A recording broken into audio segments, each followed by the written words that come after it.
الناس المحمديه خاصه من عند داوديه البيضاويه، تنحماق عليكم كاملين ونتمنى ان شاء الله هاد الليله تكون باينه وتكون ان شاء الله نايضه مع المجموعه ديال الداوديه البيضاويه.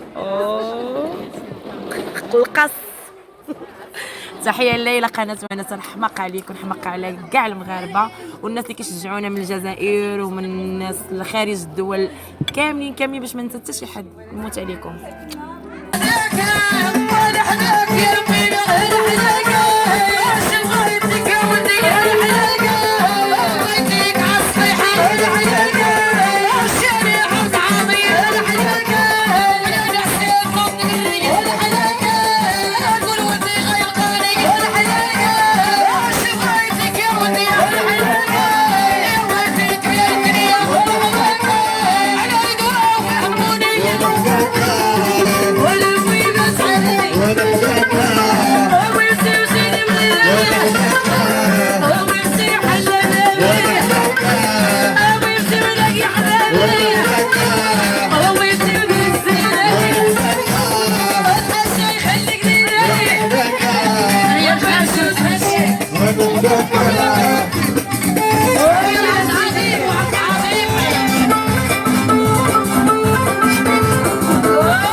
حشة